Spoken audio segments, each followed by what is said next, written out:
Friends, welcome back to my YouTube channel. ಇವತ್ತಿನ ವಿಡಿಯೋದಲ್ಲಿ GNM nursing ಅಡ್ಮಿಷನ್ನ ಶೇಕಡ 10% ಗೌರ್ಮೆಂಟ್ ಕೋಟಾದಡಿ ಅಡ್ಮಿಷನ್ಗೆ ಆನ್ಲೈನ್ ಅಪ್ಲಿಕೇಶನ್ನ ಹೇಗೆ ಸಲ್ಲಿಸೋದಂತ ಈ ವಿಡಿಯೋದಲ್ಲಿ ಹೇಳ್ಕೊಡ್ತಾ ಹೋಗ್ತೇನೆ. ನೀವೇನಾದರೂ ಹೊಸಬರಾಗಿದ್ರೆ ನಮ್ಮ ಚಾನಲ್ನ ಲೈಕ್ ಮಾಡಿ, ಶೇರ್ ಮಾಡಿ, ಸಬ್ಸ್ಕ್ರೈಬ್ ಮಾಡಿ. ಈ GNM ಕೋರ್ಸಿಗೆ ಶೇಕಡ 10% ಗೌರ್ಮೆಂಟ್ ಸೀಟ್ಗಳಿಗೆ ನೀವು ಹೇಗೆ ಆನ್ಲೈನ್ ಅಪ್ಲಿಕೇಶನ್ ಸಲ್ಲಿಸೋದಂತ ಈ ವಿಡಿಯೋದಲ್ಲಿ ಹೇಳ್ಕೊಡ್ತಾ ಹೋಗ್ತೇನೆ.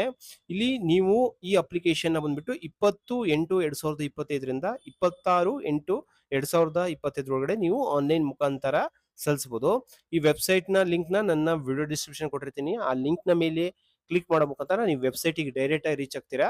ಆ ಲಿಂಕ್ ನ ಮೇಲೆ ಕ್ಲಿಕ್ ಮಾಡೋ ಮುಖಾಂತರ ನೀವು ಈಸಿಯಾಗಿ ಆನ್ಲೈನ್ ಅಪ್ಲಿಕೇಶನ್ ನ ಸಲ್ಲಿಸಬಹುದು. ಇಲ್ಲಿ ನಾನು ಹೇಳ್ದಂಗೆ GNM ಕೋರ್ಸಿಗೆ ನೀವು ಸರ್ಕಾರಿ ಕೋಟಾದಡಿ ಅಡ್ಮಿಷನ್ ಆಗ್ಬೇಕಂತಂದ್ರೆ ಇಲ್ಲಿ ನೀವು ಸೆಕೆಂಡ್ PUC ಪಾಸ್ ಆಗಿರ್ಬೇಕಾಗತ್ತೆ. ಅದೇ ತರ ಅರ್ಜಿ ಶುಲ್ಕ ಬಂದ್ಬಿಟ್ಟು OBC ಕ್ಯಾಟಗರಿಗೆ ₹400 ಅಪ್ಲಿಕೇಶನ್ ಫೀನ ಪೇಮೆಂಟ್ ಮಾಡ್ಬೇಕಾಗತ್ತೆ. ಅದೇ ತರ SC/ST ಕ್ಯಾಟಗರಿ ಬಂದ್ರೆ ₹250 ಫೀಸ್ನ ಪೇಮೆಂಟ್ ಮಾಡ್ಬೇಕಾಗತ್ತೆ. ಇಲ್ಲಿ ವಿದ್ಯಾರ್ಥಿ ಬಂದು ನಾನು ಹೇಳ್ದಂಗೆ GNM ಕೋರ್ಸ್ಗಳಿಗೆ ನೀವು ಏನಂತಂದ್ರೆ ಸೆಕೆಂಡ್ PUC ಪಾಸ್ ಆಗಿರ್ಬೇಕು. ಯಾವುದೇ ಒಂದು ಆರ್ಟ್ಸ್ ಸ್ಟ್ರೀಮ್ ಇಂದ ಏನಾದ್ರು ಪಾಸ್ ಆಗಿರ್ಬೋದು, ಕಾಮರ್ಸ್ ಆದ್ರೆ ಆಗಿರ್ಬೋದು, ಸೈನ್ಸ್ ನಿಂದ ಆದ್ರೆ ಬಹಳ ಒಳ್ಳೆಯದು.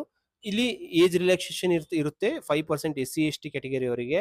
ಇಲ್ಲಿ ಯಾವೆಲ್ಲ ಡಾಕ್ಯುಮೆಂಟ್ಸ್ ಬೇಕಂದ್ರೆ ನಿಮ್ಮ SSLC ಮಾರ್ಕ್ಸ್ ಕಾರ್ಡ್ ಬೇಕಾಗತ್ತೆ, ಮತ್ತೆ ಸೆಕೆಂಡ್ PUC ಮಾರ್ಕ್ಸ್ ಕಾರ್ಡ್ ಬೇಕಾಗತ್ತೆ, ಮತ್ತೆ 1ರಿಂದ 12ನೇ ಕ್ಲಾಸ್ ವರೆಗೆ ಓದಿರ್ತಿರಲ್ಲ, ಕನಿಷ್ಠ 7 ವರ್ಷ ಕರ್ನಾಟಕದಲ್ಲಿ ವ್ಯಾಸಂಗ ಮಾಡಿರುವ ಸ್ಟಡಿ ಸರ್ಟಿಫಿಕೇಟು ಬೇಕಾಗತ್ತೆ. ಇಲ್ಲಿ ಈ ತರ ನೀವು ನೆಕ್ಸ್ಟ್ ಕೊಟ್ರೆ ಮತ್ತೆಲ್ಲ ಏನೇನೆಲ್ಲ ಡಾಕ್ಯುಮೆಂಟ್ಸ್ ನ ಬೇಕಾಗುತ್ತೆ ಅಥವಾ ಏನೇನೆಲ್ಲ ಯಾರ್ಯಾರಿಗೆಲ್ಲ ರಿಸರ್ವೇಶನ್ ಇರುತ್ತೆ ಅಂತ ನೋಡ್ಕೋಬಹುದು ನೀವು. ಇಲ್ಲಿ GNM ಕೋರ್ಸ್ ಬಂದ್ಬಿಟ್ಟು 3 ವರ್ಷ ಕೋರ್ಸ್ ಇರುತ್ತೆ. ಇಲ್ಲಿ ಯಾರ್ಯಾರಿಗೆ ವಿವಾಹಿತ ಅಭ್ಯರ್ಥಿ ಮಹಿಳೆಗಳು ವಿವಾಹಿತ ಮಹಿಳಾ ಅಭ್ಯರ್ಥಿಗಳು ಪತಿಯ ಆದಾಯ ಪ್ರಮಾಣ ಪತ್ರವನ್ನು ಕೊಡಬೇಕಾಗುತ್ತೆ. ಅದೇ ತರ ಗರ್ಭಿಣಿ ಮಹಿಳೆಯರಿಗೆ ಯಾವುದೇ ತರ ಈ ನರ್ಸಿಂಗ್ ಕೋರ್ಸ್ ಮಾಡಲು ಅವಕಾಶ ಇರೋದಿಲ್ಲ. ನೀವು 3 ವರ್ಷ ಈ ರೆಗ್ಯುಲರ್ ಕೋರ್ಸ್ನೇ ಮಾಡಬೇಕಾಗತ್ತೆ. ನಿಮ್ಗೆಲ್ಲ ಗೊತ್ತಿರಂಗೆ GNM ಕೋರ್ಸ್ ಬಂದ್ಬಿಟ್ಟು 3 ವರ್ಷಗಳ ಕಾಲ ಕೋರ್ಸ್ ಇರುತ್ತೆ. ಇಲ್ಲಿ ನೆಕ್ಸ್ಟ್ ಕೊಡ್ಕೊಂತ ಹೋಗಿ. ಇಲ್ಲಿ ಹೈದರಾಬಾದ್ ಕರ್ನಾಟಕದವರಿಗೆ ರಿಸರ್ವೇಶನ್ ಇರ್ತಾ ಹೋಗುತ್ತೆ. ಮತ್ತೆ ಯಾರ್ಯಾರಿಗೆ ರಿಸರ್ವೇಶನ್ ಇರುತ್ತೆ, ಮಾಜಿ ಸೈನಿಕರ ಮಕ್ಕಳಿಗೆ ಶೇಕಡ 10% ರಿಸರ್ವೇಶನ್ ಇರುತ್ತೆ. ಅದೇ ತರ ನೀವು ನೋಡ್ಬೋದು ಯಾರ್ಯಾರಿಗೆ ರಿಸರ್ವೇಶನ್ ಇದೆ ಅಂತ ಅಂದೆಲ್ಲ ನೋಟಿಫಿಕೇಶನ್ ಎಲ್ಲ ಓದ್ಕೋಬಹುದು. ಇಲ್ಲಿ ನೆಕ್ಸ್ಟ್ ಕೊಡ್ಕೊಂತ ಹೋದ್ರೆ ಈ ತರ ಬರ್ತಾ ಹೋಗುತ್ತೆ. ಟೋಟಲ್ 4 ಪೇಜಸ್ ಏನೇ ನೋಟಿಫಿಕೇಶನ್ ಇದೆ, ಇವೆಲ್ಲ ಓದ್ಕೊಂಡು ಕರೆಕ್ಟಾಗಿ ಅರ್ಥೈಸ್ಕೊಂಡು ಆದ್ಮೇಲೆ ಇಲ್ಲಿ ಫಿಲ್ ಅಪ್ಲಿಕೇಶನ್ ನ ಕ್ಲಿಕ್ ಮಾಡ್ಬೇಕಾಗತ್ತೆ. ಇಲ್ಲಿ ಫಿಲ್ ಅಪ್ಲಿಕೇಶನ್ ಅಂತ ಕ್ಲಿಕ್ ಮಾಡಿದಾಗ ಈ ಒಂದು ನೀವು ಅಪ್ಲಿಕೇಶನ್ ನ ಕೇವಲ ಏನಂತಂದ್ರೆ GNM ಗೆ ಸರ್ಕಾರಿ ಕೋಟಾದಡಿ ಅಡ್ಮಿಷನ್ ಆಗಲಿಕ್ಕೆ ಮಾತ್ರ ಈ ಆನ್ಲೈನ್ ಅಪ್ಲಿಕೇಶನ್ ನ ಸಲ್ಲಿಸ್ತಿರೋದಷ್ಟೇ ನೀವು. ಇಲ್ಲಿ ನೀವು ಫಸ್ಟ್ ಗೆ ಏನಂತಂದ್ರೆ ಈ ವೆಬ್ಸೈಟ್ ಈ ಲಿಂಕ್ ಮೇಲೆ ಕ್ಲಿಕ್ ಮಾಡಿದಾಗ ಈ ತರ ಬರ್ತಾ ಹೋಗುತ್ತೆ ನಿಮಗೆ. ಇಲ್ಲಿ ಮೊದಲ ಹೆಸರು ನಿಮ್ಮ first name SSLC marks card ಪ್ರಕಾರ ಕರೆಕ್ಟ್ ಆಗಿ ಟೈಪ್ ಮಾಡಬೇಕು ಫುಲ್ ನೇಮ್ ನ. ಇಲ್ಲಿ ಲಾಸ್ಟ್ ನೇಮ್ ನ ಟೈಪ್ ಮಾಡ್ಬೇಕಾಗತ್ತೆ. ಫಸ್ಟ್ ನೇಮ್ ನ ಇಲ್ಲಿ ಟೈಪ್ ಮಾಡಬೇಕಾಗುತ್ತೆ, ಲಾಸ್ಟ್ ನೇಮ್ ನ ಇಲ್ಲಿ ಟೈಪ್ ಮಾಡಬೇಕಾಗುತ್ತೆ. ಇಲ್ಲಿ ಫುಲ್ ನೇಮ್ ಫಸ್ಟ್ ನೇಮ್ ಮತ್ತೆ ಲಾಸ್ಟ್ ನೇಮ್ ಕೂಡಿ SSLC ಮಾರ್ಕ್ಸ್ ಕಾರ್ಡ್ ಅಲ್ಲಿ ಯಾವ ತರ ಇದೆ ಅದನ್ನ ಟೈಪ್ ಮಾಡಬೇಕಾಗುತ್ತೆ. ಡೇಟ್ ಆಫ್ ಬರ್ತ್ ನಿಮ್ಮ SSLC ಮಾರ್ಕ್ಸ್ ಕಾರ್ಡ್ ಪ್ರಕಾರ ಏಜ್ ಎಷ್ಟು ನಿಮ್ದು ಅಂತ ಟೈಪ್ ಮಾಡಬೇಕಾಗುತ್ತೆ. ಇಲ್ಲಿ ಜೆಂಡರ್ ನ ಮೇಲೋ ಫಿಮೇಲ್ ಅಂತಂದು, ಮ್ಯಾರಿಟಲ್ ಸ್ಟೇಟಸ್ ಮ್ಯಾರಿಡ್ ಇದ್ರೆ ಮ್ಯಾರಿಡ್, ಅನ್ಮ್ಯಾರಿಡ್ ಇದ್ರೆ ಅನ್ಮ್ಯಾರಿಡ್, ರಿಲಿಜನ್ ಯಾವುದು ಅಂತಂದು ನೀವು ಸೆಲೆಕ್ಟ್ ಮಾಡಬೇಕಾಗುತ್ತೆ. ಕ್ಯಾಟಗರಿ ಯಾವುದು ಅಂತ ಸೆಲೆಕ್ಟ್ ಮಾಡಬೇಕಾಗುತ್ತೆ. ಕ್ಯಾಸ್ಟ್ ಯಾವುದು ನಿಮ್ದು ಯಾವ್ದು ಬರುತ್ತೆ ಅದನ್ನ ಸೆಲೆಕ್ಟ್ ಮಾಡಬೇಕಾಗುತ್ತೆ. ಇಲ್ಲಿ ಕ್ಯಾಟಗರಿ ಸೆಲೆಕ್ಟ್ ಮಾಡಿದ್ರೆ ನಿಮ್ಮ ಯಾವ ಕ್ಯಾಸ್ಟ್ ಅಂತಂದು ಬರ್ತಾ ಹೋಗುತ್ತೆ, ಅದನ್ನು ಸೆಲೆಕ್ಟ್ ಮಾಡ್ಕೋಬೇಕು. ನ್ಯಾಷನಾಲಿಟಿ ಯಾವುದು, ಇಂಡಿಯನ್ ಏನಂತಂದು, ಇಮೇಲ್ ID ನಿಮ್ದು ಹಾಕ್ಬೇಕಾಗುತ್ತೆ. ನಿಮ್ಮ ಪ್ರೈಮರಿ ಕಾಂಟ್ಯಾಕ್ಟ್ ನಂಬರು, ನಿಮ್ಮ ಆಧಾರ್ ನಂಬರ್ನ ಕರೆಕ್ಟಾಗಿ ಟೈಪ್ ಮಾಡ್ಬೇಕಾಗುತ್ತೆ. ಫಾದರ್ಸ್ ನೇಮ್ ಟೈಪ್ ಮಾಡ್ಬೇಕಾಗುತ್ತೆ ಮತ್ತೊಂದ್ಸತಿ. ಮದರ್ಸ್ ನೇಮ್ ನ ಟೈಪ್ ಮಾಡ್ಬೇಕಾಗುತ್ತೆ. ಫಾದರ್ ತಂದೆ ತಾಯಿ ಅಥವಾ ತಾಯಿ ಇದ್ರೆ ಅವರ ಆಕ್ಯುಪೇಷನ್ ಏನೇನು ಕೆಲಸ ಮಾಡ್ತಾರೆ, ಆನ್ಯುವಲ್ ಇನ್ಕಮ್ ಸರ್ಟಿಫಿಕೇಟ್ ಅಲ್ಲಿ ಎಷ್ಟಿದೆ ಇನ್ಕಮ್ ಅದನ್ನ ಟೈಪ್ ಮಾಡಿ.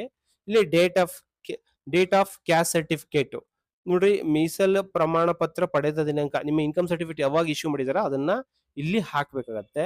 ಡೇಟ್ ಆಫ್ ನೋಡ್ರಿ, ಇಲ್ಲಿ ಆದಾಯ ಪ್ರಮಾಣ ಪತ್ರ ಪಡೆದ ದಿನಾಂಕ ಅಂತಂದಿದೆ. ಇಲ್ಲಿ ಕ್ಯಾಸ್ಟ್ ಸರ್ಟಿಫಿಕೇಟ್ ನಂಬರ್ನ ಹಾಕ್ಬೇಕಾಗುತ್ತೆ. ಮತ್ತೊಂದ್ಸತಿ ಇಲ್ಲಿ ಮೊಬೈಲ್ ನಂಬರ್ನ ಹಾಕ್ಬೇಕಾಗತ್ತೆ. ಇಲ್ಲಿ ಪ್ರೈಮರಿ ಬಿಟ್ಟು ನಿಮ್ಮ ಪೇರೆಂಟ್ಸ್ ನ ಮೊಬೈಲ್ ನಂಬರ್ನು ಹಾಕ್ಬೋದು. ಇಲ್ಲಿ ಪೋಸ್ಟಲ್ ಅಡ್ರೆಸ್ ನ ಕಂಪಲ್ಸರಿ ತುಂಬಬೇಕಾಗತ್ತೆ.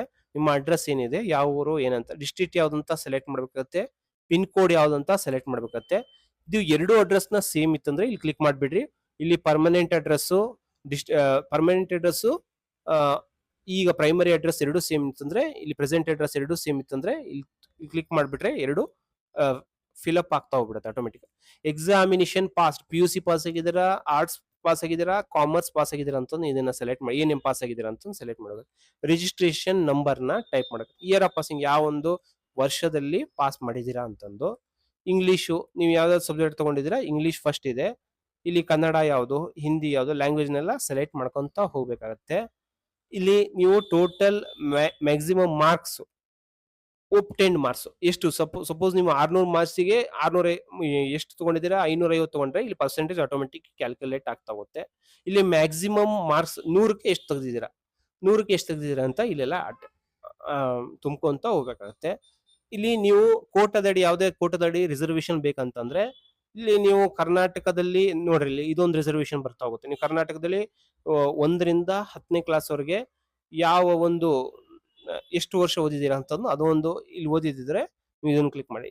ಎಕ್ಸ್ ಸರ್ವಿಸ್ ಮೆನ್ ಮಕ್ಕಳಿದ್ರೆ ಇದನ್ನ ಸೆಲೆಕ್ಟ್ ಮಾಡಿ. ಆರ್ ಯು ಹೊರನಾಡು ಗಡಿಗನಾಡು ಕನ್ನಡಿಗ ಇದ್ರೆ ಇದನ್ನ ಸೆಲೆಕ್ಟ್ ಮಾಡಿ. ಫಿಸಿಕಲಿ ಚಾಲೆಂಜ್ಡ್ ಇದ್ರೆ ಇದನ್ನ ಸೆಲೆಕ್ಟ್ ಮಾಡಿ, ಇಲ್ಲ ಅಂದ್ರೆ ಇಲ್ಲ. ನೀವು ಹೈದರಾಬಾದ್ ಕರ್ನಾಟಕ ರೀಜನ್ಗೆ ಸೇರ್ಪಡ್ತೀರಾ ಅಂತಂದ್ರೆ ಇದನ್ನ ಸೆಲೆಕ್ಟ್ ಮಾಡಿ. ಸೆಕೆಂಡ್ PUC ಕನ್ನಡ ಕರ್ನಾಟಕದಲ್ಲಿ ಓದಿದ್ದೀರಾ ಅಂತಂದ್ರೆ ಫಸ್ಟ್ PUC ಸೆಕೆಂಡ್ PUC ಇದನ್ನ ಸೆಲೆಕ್ಟ್ ಮಾಡಿ. Are U N Anglo Indian ಅಭ್ಯರ್ಥಿ ಅಂತ ಕೇಳ್ತಿದೆ, ಇದ್ರೆ ಸೆಲೆಕ್ಟ್ ಮಾಡಿ. ಇಲ್ಲಿ ಇರೋದಿಲ್ಲ, ಇದು ಆಪ್ಷನ್ ಸೆಲೆಕ್ಟ್ ಮಾಡಕ್ ಹೋಗ್ಬಿಡಿ. ಇಲ್ಲಿ ನೋಡ್ರಿ, ನೀವು ಏನೇನು ಡಾಕ್ಯುಮೆಂಟ್ಸ್ನೆಲ್ಲ ಅಪ್ಲೋಡ್ ಮಾಡ್ಬೇಕಂತಂದ್ರೆ ಕ್ಯಾಂಡಿಡೇಟ್ಸ್ ಫೋಟೋನ ಅಪ್ಲೋಡ್ ಮಾಡಬೇಕು, ಸಿಗ್ನೇಚರು ಎಲ್ಲ ಯಾವ ಫಾರ್ಮೆಟ್ ಅಲ್ಲಿ ಇರಬೇಕು, JPG ಫಾರ್ಮೆಟ್ ಅಲ್ಲಿ 50 KB ಒಳಗಡೆ ಇರಬೇಕಾಗತ್ತೆ. ಕ್ಯಾಂಡಿಡೇಟ್ ಫೋಟೋ, ಸಿಗ್ನೇಚರ್ ಬಂದ್ಬಿಟ್ಟು 20 KB ಒಳಗಡೆ, SSLC ಮಾರ್ಕ್ಸ್ ಕಾರ್ಡ್ ನ ಬಂದ್ಬಿಟ್ಟು 300 KB ಒಳಗಡೆ, PUC ಮಾರ್ಕ್ಸ್ ಕಾರ್ಡ್ ನ ಬಂದ್ಬಿಟ್ಟು 300 KB ಒಳಗಡೆ, ಆಧಾರ್ ಕಾರ್ಡ್ ನ ಬಂದ್ಬಿಟ್ಟು 300 KB ಒಳಗಡೆ. ಅದರ ಕ್ಯಾಸ್ಟ್ ಸರ್ಟಿಫಿಕೇಟ್ GM ಕ್ಯಾಂಡಿಡೇಟ್ಸ್ಗೆ ಯಾವುದೇ ತರ ಅಪ್ಲೋಡ್ ಮಾಡಬೇಕಾಗಿಲ್ಲ. OBC ಕ್ಯಾಂಡಿಡೇಟ್ಸ್ ಇದ್ರೆ 300 KB ಒಳಗಡೆ ಫೈಲ್ ನ ಅದನ್ನು ಅಪ್ಲೋಡ್ ಮಾಡ್ಬೇಕಂತೆ. ಇಲ್ಲಿ ನೀವು ನೋಡ್ರಿ, ಟರ್ಮ್ಸ್ ಅಂಡ್ ಕಂಡೀಷನ್ ನ ಓದ್ಕೋಬೇಕಾಗತ್ತೆ. ಸರ್ಕಾರಿ ನರ್ಸಿಂಗ್ ಶಾಲೆ ಆಯ್ಕೆಯಾಗಿದ್ದಲ್ಲಿ ಖಾಸಗಿ ನರ್ಸಿಂಗ್ ಶಾಲೆಗಳಲ್ಲಿ ಸರ್ಕಾರಿ ಕೋಟದಲ್ಲಿ ಆಯ್ಕೆ ಬಯಸುವರು ಯಾವುದೇ ಖಾಸಗಿ ಶಾಲೆಗೆ ಆಯ್ಕೆ ಬಯಸುವರು ಎಂಬುದರ ಬಗ್ಗೆ ನಿರ್ಧರಿಸಿಕೊಂಡು ಕೌನ್ಸಿಲಿಂಗ್ ಹೋಗ್ಬೇಕಾಗತ್ತೆ. ಕೌನ್ಸಿಲಿಂಗ್ ಮಾಡ್ತಾರೆ, ನೀವು ಕೌನ್ಸಿಲಿಂಗ್ ಹಾಜರಾಗಿರ್ಬೇಕತ್ತೆ. ಕೌನ್ಸಿಲಿಂಗ್ ಖಾಸಗಿ ನರ್ಸರಿ ಶಾಲೆಗಳ ವಿವರ ನೀವು ಏನಂತಂದ್ರೆ ಈ ವೆಬ್ಸೈಟ್ ಅಲ್ಲಿ ಖಾಸಗಿ ನರ್ಸಿಂಗ್ ಶಾಲೆಗಳು ಯಾವ ಇದಾವಂತ ನೀವು ನೋಡ್ಕೋಬಹುದು. ಇಲ್ಲಿ ಎಲ್ಲ ನೀವು ನೋಡ್ಕೋಬಹುದು. ಇಲ್ಲಿ ಚೆಕ್ ಬಾಕ್ಸ್ ಮೇಲೆ ಟಿಕ್ ಹಾಕಿ ಸಬ್ಮಿಟ್ ಕೊಡ್ಬೇಕಾಗತ್ತೆ. ಇಲ್ಲಿ ನೀವೇನಾದ್ರೂ ಇನ್ಸ್ಟ್ರಕ್ಷನ್ ಇಮೇಜಸ್ ನ ಹೇಗೆ ಕಂಪ್ರೆಸ್ ಮಾಡ್ಬೇಕಂತ ನೋಡ್ಕೊಂಡ್ರೆ ಇವೆಲ್ಲ ನೀವು ನೋಡ್ಕೋಬಹುದು. ಇಲ್ಲಿ ವ್ಯೂ ಸ್ಯಾಂಪಲ್ ಫಿಲ್ಡ್ ಸ್ಕ್ರೀನ್ ನೀವು ನೋಡ್ಕೋಬಹುದು, ಇದನ್ನ ಬೇಕಾದ್ರೆ ಯಾವ ತರ ಫಿಲ್ ಅಪ್ ಮಾಡಿದ್ದಾರೆ ಅಂತಂದು. ಇಲ್ಲಿ ನೋಡ್ರಿ, ಹೆಸರನ್ನ ಹೆಂಗ್ ತುಂಬಿದ್ದಾರೆ, ಜೆಂಡರ್ ಹೆಂಗೆ ತುಂಬಿದ್ದಾರೆ, ಇವೆಲ್ಲ ನೋಡ್ಕೋಬಹುದು. ಎಲ್ಲ ಇಲ್ಲಿ ಸಬ್ಜೆಕ್ಟ್ಸ್ ನ ಹೇಗೆ ಪಾಸ್ ಮಾಡಿದಿರಾ ಏನಂತಂದು. ಇಲ್ಲಿ ನೋಡ್ರಿ, ಇಲ್ಲಿ ಫೋಟೋಸ್ ಎಲ್ಲ ಅಟ್ಯಾಚ್ ಮಾಡಿದ್ದಿದೆ.